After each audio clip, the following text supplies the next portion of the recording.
Alors, ce matin, lecture du message de Pascal sur le forum. Donc, j'ai refait à nouveau un câblage rapide ce matin parce que là, je comprends pas trop les remarques. Donc, concrètement, par rapport à hier, ce que j'ai refait le même montage avec les batteries. Donc, le négatif, le câble noir là qu'on voit qui rejoint l'autre négatif de la batterie. Le dernier négatif qui retourne au chargeur de quai. Le positif numéro 1 qui va au chargeur de quai, donc ici. Entre les deux, le relais Bluetooth que j'ai préparé ici, connecté au positif de la batterie numéro 2. Pour l'instant, donc la batterie numéro 2 est connectée sur le Bluetooth et j'ai laissé en stand-by le connecteur de charge qui viendra vers le Bluetooth. Donc il n'y a, vous remarquez, il n'y a aucun coupe-circuit entre les batteries. Hein. Là, j'ai rien qui me permette d'arrêter le courant à aucun moment. Donc là, tout se fait en mode automatique. J'ai branché le voltmètre pour qu'on se rende compte la tension de la batterie. Donc il y a la première bande de référence du voltmètre est là, le négatif, et le positif est ici. Donc là, on est bien à 12 volts,7 au repos. Et là, qu'est-ce qu'on voit? J'ai fait aussi un branchement pour vous montrer. J'ai pris dans mon stock une lampe témoin déportée, donc une LED supplémentaire que vous voyez ici, là, au bout de mon doigt. Alors que d'origine, il y a celle du Bluetooth qui est là, au bout de mon doigt.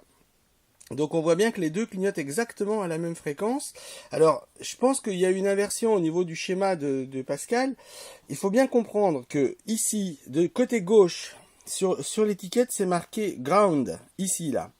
C'est la référence de la masse du châssis, enfin de la masse électrique du circuit. C'est-à-dire, elle est prise ici. C'est le fil marron que j'ai remis ici, sur cette borne-là. C'est le négatif de référence. Donc c'est un négatif batterie qui est connecté ici. Point barre. Ce négatif permet à cet appareil de travailler en mesurant la tension de référence du circuit. Donc entre lui et lui, il bosse tout seul. Ici maintenant, c'est Start Isolation. Celui-ci, on s'en sert pour protéger l'électronique de bord. Et celui-ci, c'est un voyant déporté qui est ici, qui est en réalité non pas un positif, et je pense que l'erreur est là, mais qui en réalité est un négatif qui vient ici. Donc on le voit ici, et qui vient sur le négatif de ma petite LED déportée. Le positif de la LED déportée, dans mon cas présent, je l'ai piqué, on le voit ici, là, je l'ai piqué directement avec une cosse cavalier, je l'ai piqué directement sur le positif de ma batterie. Donc qu'est-ce qu'on voit? Étant donné qu'on a une des deux batteries qui est en défaut à 0 volts puisque pas branchée, le voyant signale une anomalie système, donc il clignote. Je vais poser maintenant la touche de référence. Aussitôt, on voit que ça s'est arrêté. Si je le renlève, tac, aussitôt, on voit que c'est bien, ça s'est rallumé. Donc maintenant, je reconnecte ça, et maintenant je vais connecter le chargeur de batterie. Donc je pose le téléphone 2 secondes, parce que pour connecter le chargeur, ça va pas être facile.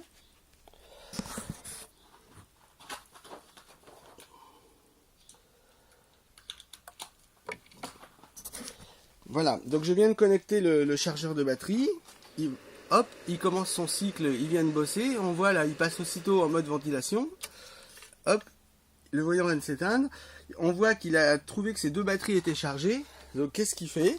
Il a donc purement et simplement augmenté la tension. 13 volts 74.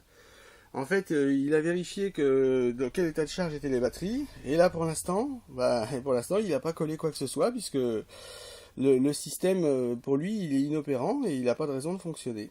Donc, ça y est. Il vient de refaire une phase de boost. La tension vient de remonter à 14 volts 34. Écoutez le ventilateur. Ouais. Et là, on voit, il s'est mis en boost. Il vient de se réarrêter. Donc là, on le voit tout de suite. Le voyant jaune vient de s'arrêter pour laisser place à ces deux voyants verts. La tension de la batterie, elle est redescendue à 13 volts 75. C'est la tension de consigne de l'appareil. Et là, les deux sont bien allumés fixes. Voilà. Donc ce fonctionnement-là, tant qu'on est sur un chargeur de quai, il est normal. Maintenant, si je débranche le chargeur, quelle est la temporisation pendant laquelle l'appareil va mettre du temps à redescendre? Je ne sais pas. On va vérifier.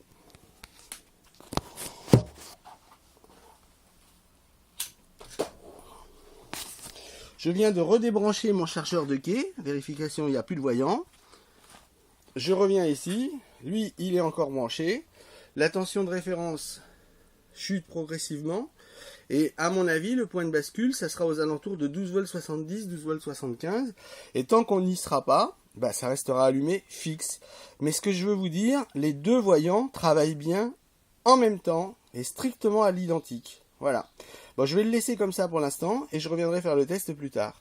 La tension descend progressivement, hein, puisque voilà.